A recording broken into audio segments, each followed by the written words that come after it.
Assalamualaikum warahmatullahi wabarakatuh. Perkenalkan kami dari kelompok 1 WIT kelas A 2023. Di sini kami akan memaparkan hasil proyek kami yaitu relay modul dan signal modul.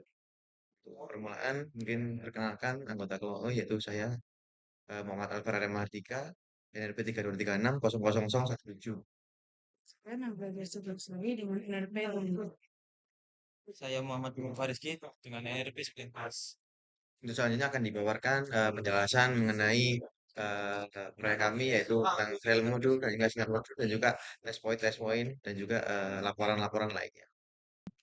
Di sini saya akan menjelaskan tentang rangkaian signal conditioning. Berikut adalah gambar rangkaiannya. Ini bagian belakang.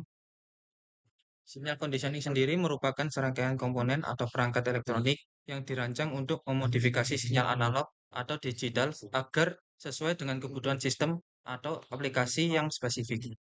Komponen-komponen utama dalam rangkaian ini mencakup penguat sinyal, filter, konverter analog digital atau ADC. Selanjutnya yaitu saya akan menjelaskan tentang deskripsi rangkaian dari relay modul yang seperti ini.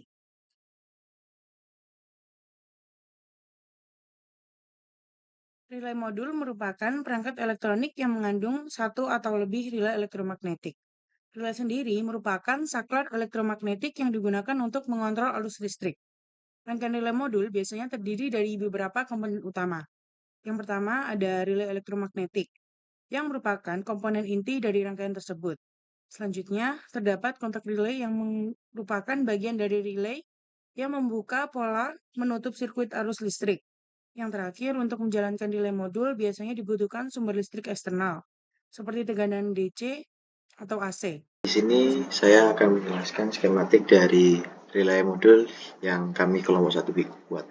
Nah, mulai dari cek input VCC-nya di sini. Nah, di sini cek input VCC akan diisi dengan VCC bernilai 12 volt DC. Nah, lalu nilai VCC-nya akan melewati diode DO214 AC.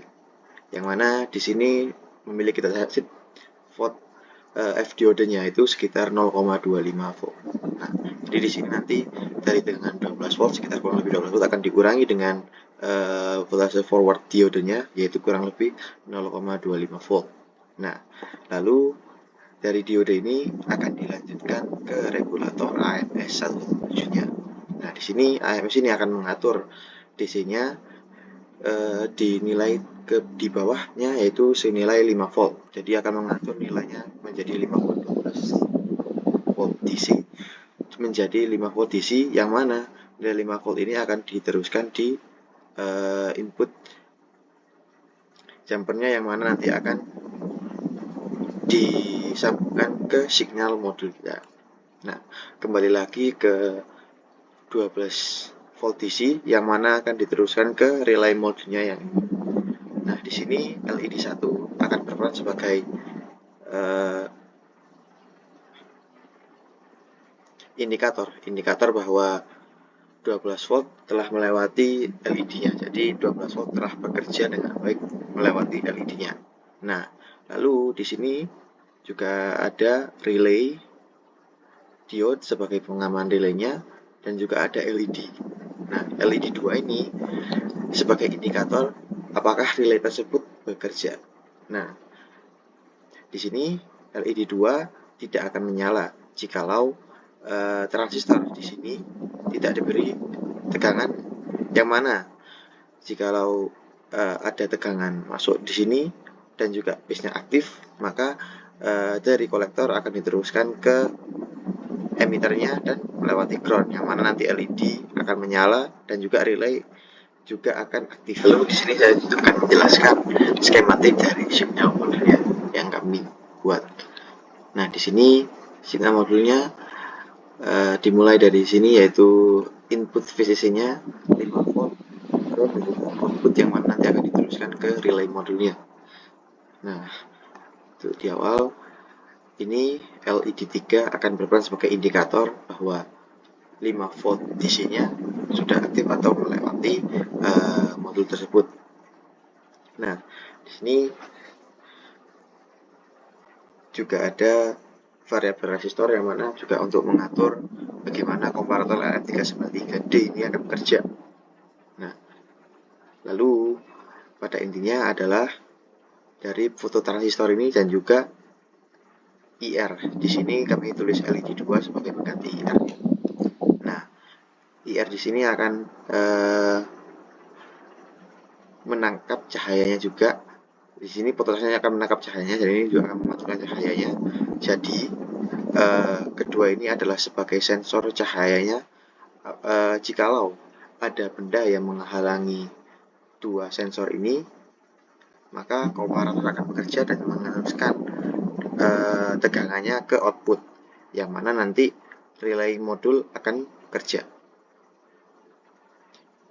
Jikalau tidak ada penghalang atau benda berwarna putih misalnya di depan dari IR dan juga fototransistornya, maka komparator tidak akan bekerja dan meneruskan tegangan ke relay modulnya. Di sini LB1 adalah sebagai indikatornya. Jadi sekarang kami akan melakukan test point untuk project signal modul kami. Nah, ini untuk yang pertama bakal ada sekitar 4 test point. Untuk yang pertama yaitu TP1 test point pertama, yaitu di VCC kaki AMS-nya, di kaki LM393-nya dan juga di kaki ground. Yang mana seharusnya secara teori akan menunjukkan nilai 5 volt. Ini untuk TP1-nya yaitu di kaki LM393 VCC dan juga ground.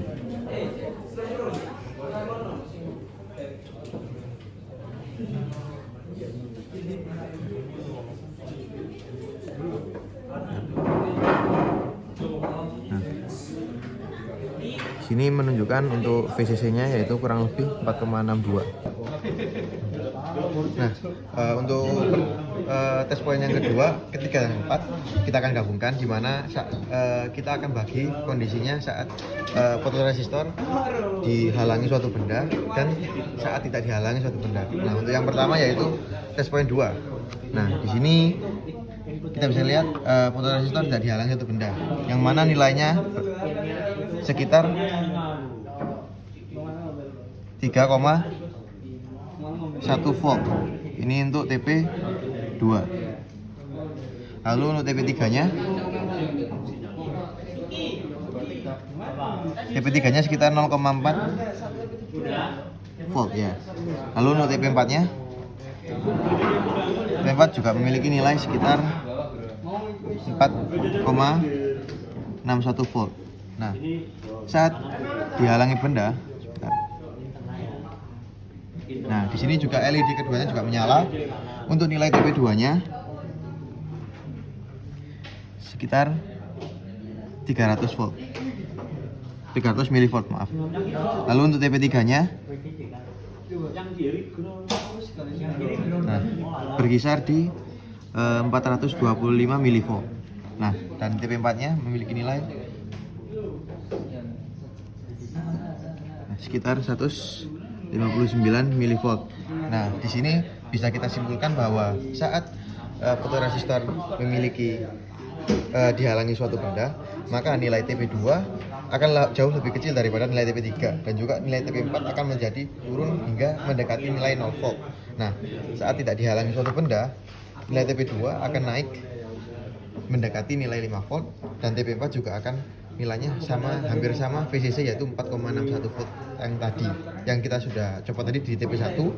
Nah, dan juga nilai dari TP2 akan jauh lebih besar daripada TP3 yang memiliki nilai 0,4 volt, dan juga LED keduanya di sini mati saat fotoresistor tidak dihalangi suatu benda. Saat dihalangi suatu benda seperti ini. Lalu untuk selanjutnya di sini kami akan memaparkan test point dari relay modul yang kita buat. Nah, yang untuk pertama di sini kita bisa lihat di test point yang pertama ditujukan untuk nilai output AMS 117. Nah, di sini nilainya menunjukkan sekitar 4,95 volt. Jadi ini sudah benar ya, sesuai dengan datasheetnya yang menunjukkan nilai out dari AMS adalah sekitar 5 volt. dari tegangan yang kurang lebih ini 12 volt, kurang lebih 12 volt VCC-nya. Nah, untuk selanjutnya yaitu TP2. Di sini untuk TP2-nya adalah nilai setelah melewati dioda atau forward bias dari diodanya. Nah, di sini dapat dilihat nilai diodanya, nilai tegangannya yaitu sekitar di 12 volt. Di 12 volt, 12 volt 0,02. Nah, lalu untuk di TP3-nya yaitu nilai VCC-nya sendiri secara utuh. Nah, nilai VCC-nya yaitu berada di 12,26 volt. Nah, di sini bisa kita simpulkan jadi kurang lebih nilai dari F diodenya yaitu sekitar 0,25 volt. Lanjut ke TP4. Nah, di sini di TP4 ada TP4 kondisi low dan high. Yang pertama kita akan mencoba TP4 kondisi low, di mana output dihubungkan atau di short dengan nilai groundnya. Nah, di sini seharusnya menunjukkan bahwasanya LED duanya tidak menyala. Maaf, LED nya tidak menyala. Jadi lihat di sini LED-nya tidak menyala. Nah, dan untuk nilai TP5-nya di sini bisa dilihat sekitar 12 volt. Lalu saat TP4 kita set ke kondisi high atau kita sambungkan out ke nilai 5 voltnya, di sini dapat dilihat bahwasanya lampu LED satunya menyala dan nilai TP5-nya mendekati nilai 0 volt yaitu sekitar 49 mV. Nah, jadi di sini sudah tidak ada tegangan yang masuk ke kolektornya. Lalu untuk selanjutnya di sini kami akan mengetes untuk bagaimana relay modul dan juga signal modul kita saat digabungkan bekerja. Nah, di sini bisa dilihat untuk sinyal modul dan juga relay modul kita sudah dihubungkan sesuai dengan outputnya. Nah, di sini kita sudah memasukkan VCC input sebesar 12 volt, adapter 12 volt sini. Lalu dari 12 volt ini akan masuk ke AMS-nya. Nah, AMS ini akan mengatur atau meregulasi 12 volt DC-nya menjadi 5 volt DC. Nah, dari 5 volt DC ini akan masuk ke nilai ke sinyal modulnya. Nah, di sini sinyal modul ini untuk mengatur bagaimana relay kita bekerja. Nah, bisa dilihat, di sini kondisinya saat tidak ada benda-benda yang menghalangi. Di sini kedua modul memiliki dua LED yang sama-sama menyala. Nah, saat dihalangi oleh suatu benda, lihat, nah LED satu dari relay modul mati. Nah, ini menandakan tandanya output di sini itu sudah di short ke groundnya. Nah, oleh karena itu relay modul juga bekerja saat ini dibuka lagi. Nah, relay modulnya berubah arahnya. Mungkin seperti itu. Jadi ini adalah tanda bahwa relay modul dan signal modulnya sudah dapat kerjasama.